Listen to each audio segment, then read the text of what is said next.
क्या एक कैप क्या है, लार्ज कैप क्या है। तो ये हमारे पास है कि हम बड़ी कंपनी में पैसा लगाना चाहते हैं या छोटी में लगाना चाहते हैं, उससे छोटी या सबसे छोटी में लगाना चाहते हैं, ये फ्लेक्सिबिलिटी मेरे पास है। हम ये फंड मैनेजर को डायरेक्टली इंस्ट्रक्ट कर सकते हैं कि ये मेरा 1000 रुपया, 10,000, 1 लाख, 5 लाख रुपया है, जितना भी है मैं देना चाहता हूँ उस फंड मैनेजर को दूंगा और उससे बोलूँगा कि मुझे लार्ज कैप में लगाओ। तो बड़ी बड़ी जो कंपनी उसको उस फंड मैनेजर को लगेगा कि टॉप 100 में कौन सी कंपनी सही है आज से 5 साल के ग्रोथ के लिए, 10 साल या 15 साल की ग्रोथ के लिए, उस तरह से वो कंपनी, उस तरह की कंपनी में वो मेरा पैसा लगा देगा। यही मैं उसको इंस्ट्रक्ट दूंगा कि मुझे स्मॉल कैप में मेरा जो भी 10,000 दे रहा हूँ स्मॉल कैप में लगाएगा। तो 100, 2000, 200, 251 से 500 के बीच में जो छोटी कंपनी होगी, ऑब्वियसली वो तो बड़ी कंपनी होगी नहीं, HDFC, रिलायंस, ITC, TCS, ये सब लार्ज कैप में आती है। तो वो छोटी कंपनी होगी जिसका नाम में भी हम लोग को उतना पता नहीं होगा, क्योंकि स्मॉल कैप है तो इतनी बड़ी कंपनी है नहीं, उसमें वो लगाएगा। तो क्वेश्चन ये है कि मैं किस में लगाऊं, लार्ज कैप में लगाऊं या स्मॉल में लगाऊं, ये सब का अलग अलग क्यों, मैं किस में लगाऊं, इसका क्या रीज़न है। तो इस सिंपल सा रीज़न है कि स्मॉल कंपनी, जो छोटी कंपनी है, उसमें ग्रोथ का चांसेस ज़्यादा होता है। जैसे यहाँ पर देख रहे हैं आप कि ये 10 साल का रिटर्न है, 5 साल का रिटर्न है, 3 साल का। जो छोटी कंपनी है उसमें ग्रोथ का चांसेस ज़्यादा है। 10 साल में एक 21%, 21.80% का वो रिटर्न दिया है, तो ये सबसे अच्छा है। 21% बहुत होता है। बैंक में हम अगर FD करते हैं तो हमें मिलता है 5, 6, 7 इस तरह से मिलता है। कुछ छोटी छोटी बैंक है उसमें 8% भी मिल जाता है, लेकिन यहाँ पर 10 साल में 21% बहुत अच्छा रिटर्न है। इवन 5 साल में देखते हैं तो 17%, वो भी बहुत अच्छा रिटर्न है।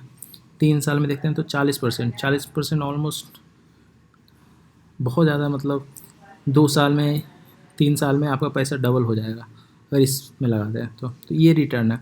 और जो यहाँ पर रिटर्न देख रहे हैं ये एवरेज है।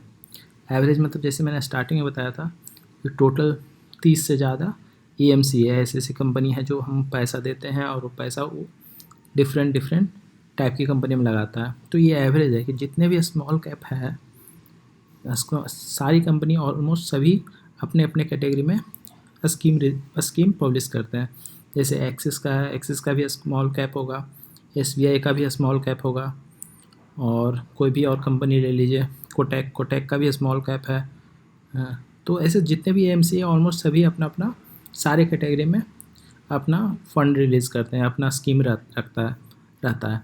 तो अब सपोज़ इसमें है कि मैं एक कोटक ऐसे एग्जांपल में लेता हूँ, कोटक के स्मॉल कैप में मैं चाहता हूँ, तो मैं जाऊँगा कोटक के AMC को इंस्ट्रक्ट करूँगा कि ये मेरा 10,000, 15,000, 20,000 जो भी मैं इन्वेस्ट करना चाहता हूँ ये पैसा लो, और तुम्हें जो लगता है इस रेंज में 251 से 500 रेंज में, मतलब उतना 200 ना ज़्यादा, 200 मतलब बड़ी कंपनी तो होगा ही नहीं, क्योंकि 0 से 100 के बीच में ही लार्ज कैप है, और मिड कैप भी नहीं होगी, मतलब उससे भी छोटी नहीं होगी, मतलब जो भी लार्ज, मिड और स्मॉल में सबसे छोटी जो होगी उस कंपनी में वो मेरा पैसा जो उससे उस सारी स्कीम का, जैसे कोटक का अगर स्मॉल कैप है तो उसका एक मैनेजर होता है, एक मैनेजर हो सकता है, एक से ज़्यादा भी मैनेजर हो सकता है।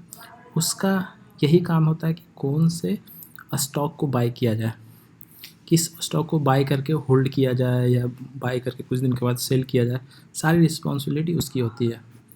और जैसे मैंने अगर सपोज़ आज इंस्ट्रक्ट किया, ये है जो रिपोर्ट है, ये है अभी का ही है, ये 2 दिन पहले का, 1 दिन पहले का रिपोर्ट है। ये आज ये 28 तारीख है, 28 तारीख का ये है पूरा रिपोर्ट। तो उसके अनुसार 28 तारीख के अनुसार, तो आज से 10 साल पहले अगर कोई कोटक में, या ये एवरेज बता रहा है, तो मतलब एवरेज में हो सके कोटक ज़्यादा ही दिया होगा या SBI हो कम नहीं दिया होगा, तो कोई ऐसा फिक्स नहीं है। बट ये एवरेज अगर हम मानते हैं कि कोई भी एवरेज में भी इससे ज़्यादा हो सकता है और इससे कम भी हो सकता है, बट एक 21.80 ये एवरेज है। तो एवरेज हम ये देखते हैं कि अगर 10 साल पहले इस कंपनी में मैंने 10,000 लगाता तो 21.80, 21.80 का ये मुझे रिटर्न देता। 5 साल पहले अगर लगाता तो 17.27 का रिटर्न मिलता। ये 3 साल पहले लगाता तो 40% के करीब मुझे ये रिटर्न देता है इसमें, अगर इस स्मॉल कैप में लगाता। तो ये तो हो गया स्मॉल कैप में, यहाँ पर रिटर्न। लेकिन यहाँ पर हम देख रहे हैं कि रिटर्न बहुत ज़्यादा है, और यहाँ पर देख रहे हैं कि लार्ज कंपनी, बड़ी कंपनी है, यहाँ पर 10 साल में 13.61 ही है, 13.61 ही है रिटर्न, और यहाँ पर आपका 20% है। तो मैं बोलूँ मैं इसमें ही क्यों नहीं लगाऊँ, उसमें क्यों लगाऊँगा? कि जो छोटी कंपनी है ना, उस छोटी कंपनी में रिस्क भी ज़्यादा है, छोटी कंपनी में बंद होने का चांसेस है। मेरा फंड मैनेजर टोटल 50 कंपनी में लगाया, 50 नहीं अगर 30 कंपनी में लगाया, और 50 में ही लगाया, 50 में हो सके 4 कंपनी बंद हो सकती है, क्योंकि वो छोटी कंपनी है, या तो बंद हो सकती है, या उसका मतलब मैनेजमेंट अच्छा नहीं होगा, या कंपनी ख़राब कर सकती है, तो रिस्क है। यही कंपेयर करते हैं लार्ज कैप में। तो अब रिलायंस है, इसमें रिलायंस हो गया, HDFC बैंक हो गया, TCS हो गया, इन्फोसिस हो गया, HCL हो गया, ये सब बड़ी बड़ी कंपनी हैं। तो इसमें रिस्क कम है, क्योंकि ऑलरेडी इतना बड़ी हो गई है, इसके पास मैनेजमेंट ज़्यादा होता है, सब कुछ सारा ऑडिट होता है प्रॉपर वे में, तो यहाँ पर रिस्क कम है। बट जो ऑलरेडी इस्टेब्लिश्ड बिजनेस है, इस्टेब्लिश्ड कंपनी है, उसमें ग्रोथ का पोटेंशियल उतना ज़्यादा नहीं रहता है एज़ कम्पेयर टू स्मॉल। क्योंकि जैसे कोई एक नया स्टार्टअप आता है, कोई नया आइडिया के थ्रू आता है, के लिए आता है, तो उसके पास नया आइडिया है, तो वो बहुत जल्दी ग्रो कर सकता है। बहुत सारी छोटी छोटी कंपनियाँ आती है जो 1 साल 2 साल 4 साल में बहुत बड़ी कंपनी बन जाती है। जो कंपनी 30 साल 40 साल ली है अपने को ग्रोथ वहाँ तक पहुँचाने में, कुछ नया न्यू जनरेशन का कंपनी आती है, वो बहुत जल्दी ही ग्रो करके बहुत अच्छे मुकाम पर पहुँच जाती है। तो ग्रोथ का पोटेंशियल होता है स्मॉल कैप में, बट स्टेबिलिटी लार्ज कैप में होता है। तो यहाँ पर रिस्क कम है लार्ज कैप में, बट रिटर्न भी आपका कम है। तो अगर हम स्टेबिलिटी के पीछे भागते हैं कि नहीं मुझे स्टेबल कंपनी स्टेबल होना चाहिए, मैं पैसा जो लगा रहा हूँ वहाँ पर ज़्यादा वोलेटिलिटी नहीं होना चाहिए, तो हम लार्ज कैप में लगाते हैं। हम डायरेक्टली AMC, जैसे कोई भी एक AMC को सेलेक्ट कर रहे हैं, अगर हम AMC सेलेक्ट कर रहे हैं कोटक का या SBI का, अगर SBI सबसे बड़ी अभी AMC SBI है, और उसके बाद ICICI है अभी के आज के डेट में भी कल कोई चेंज हो जाए, कल या तो ये लोग अलग पीछे हो सकता है, या अभी जो भी 1 और 2 पर है वो फिर से कायम रख सकता है। तो हम SBI के देखते हैं कि अगर SBI के फंड मैनेजर जो भी है उसको बोलते हैं, उसके लार्ज कैप का SBI में ही भी लार्ज कैप होता है, ब्लू चिप SBI का ब्लू चिप जो है वो लार्ज कैप है। तो वहाँ पर हम जाके बोलते हैं कि मुझे SBI के ब्लू चिप का जो भी फंड मैनेजर है उसको इनडायरेक्टली वे में हम उसे पैसा देते हैं कि मेरा 10,000 15,000 जो भी पैसा इन्वेस्ट करें, तो जो उसके फंड मैनेजर को जब अच्छा लगेगा कि ये कंपनी अच्छी है, उसमें मेरा पैसा इन्वेस्ट कर देगा जिस प्रोपोर्शन में उसका ले रखा है जिस कंपनी में उसका उसका ये हो गया लार्ज कैप में। सेम वे यहाँ पर मिड कैप था कि हम रिस्क, ये तो बहुत, यहाँ पर रिटर्न में आप देख रहे हो रिटर्न बहुत कम है, और यहाँ पर रिटर्न ज़्यादा है, लेकिन मैं चाहता हूँ कि रिटर्न इससे ज़्यादा आना चाहिए, और हम थोड़ा रिस्क भी लेने के लिए तैयार हैं कि हाँ मतलब ठीक है तो थोड़ा रिस्क लेते हैं, और टाइम भी मेरे पास, क्योंकि ये जितने स्मॉल कैप है ना उसमें टाइम चाहिए, मतलब बहुत कम टाइम में अभी बुल मार्केट चल रहा है, इस कारण से ये रिटर्न दिख रहा है। जैसे बियर मार्केट आएगा, बुल मार्केट होता है एक, जब ये स्टॉक मार्केट ऊपर की तरफ बढ़ने लगता है तो उसको हम बुल मार्केट बोलते हैं। जब वो नीचे की तरफ जाने लगता है, रेड दिखता है नीचे की तरफ जा रहा है, तो उसको बियर मार्केट कहते हैं। तो जैसे बुल मार्केट आता है तो हमारा ये स्मॉल कैप बहुत तेज़ी से बढ़ता है, जैसे आप देख रहे हैं इतना तेज़ी से बढ़ा है। यही अगर बियर मार्केट आएगा तो उतना ही तेज़ी से नीचे स्मॉल कैप जाएगा भी।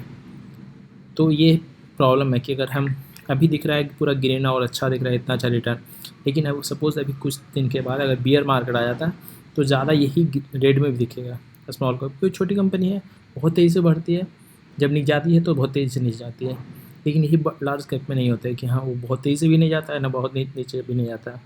तो हम इससे ज़्यादा जो लार्ज कैप है उससे ज़्यादा रिटर्न चाहते हैं, तो हम क्या करेंगे, मे बी मिड कैप में इन्वेस्ट करेंगे कि हाँ ना बहुत बड़ी कंपनी में ना इन्वेस्ट करें ना बहुत छोटी में करें।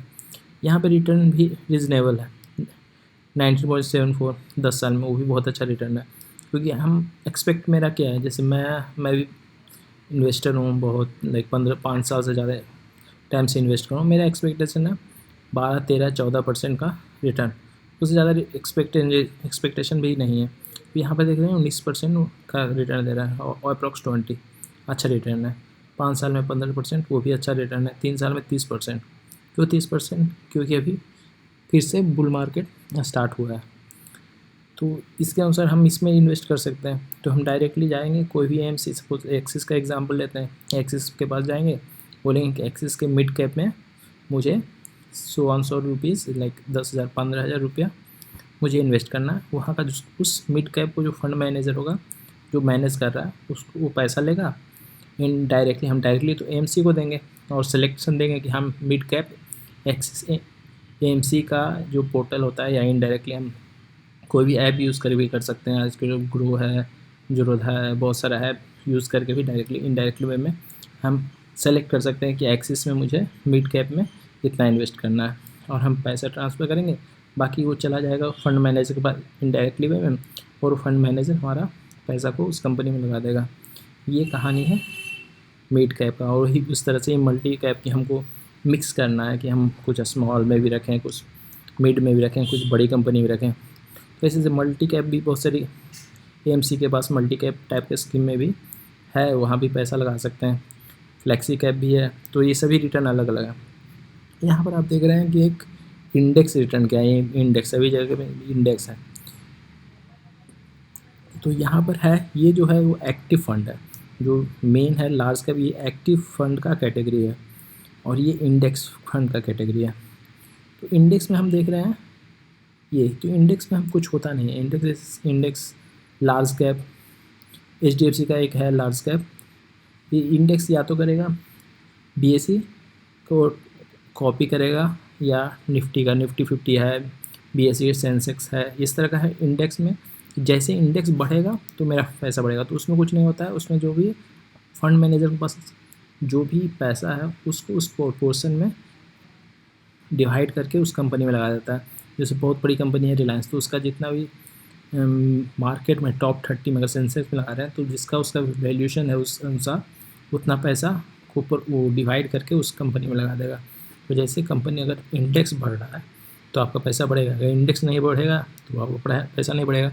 यहाँ पर एक्टिव मैनेजर का कुछ रोल नहीं होता, इसमें से पैसा को डिवाइड करके पैसा डिस्ट्रीब्यूट करता है। इस कारण से इसका एक्सपेंस रेशियो बहुत कम होता है। अब एक्सपेंस रेशियो क्या होता है?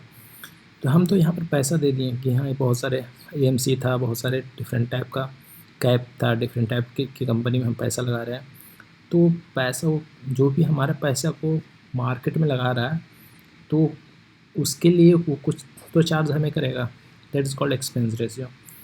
वो एक्सपेंस रेशियो लगता है कि हम 100 रुपया दे रहे हैं, तो उसका अगर 1% है तो 1% 100 रुपया का वो ऐसे चार्ज करेगा। तो उसका चार्ज है वो अपना एक्सपेंडिचर कंपनी को चलाने में, फंड मैनेजर को पे करने में, और जो भी एक्सपेंसेस एएमसी को लग रहा है उसके अनुसार वो चार्ज करता है। तो ये हो गया एक्सपेंस रेशियो।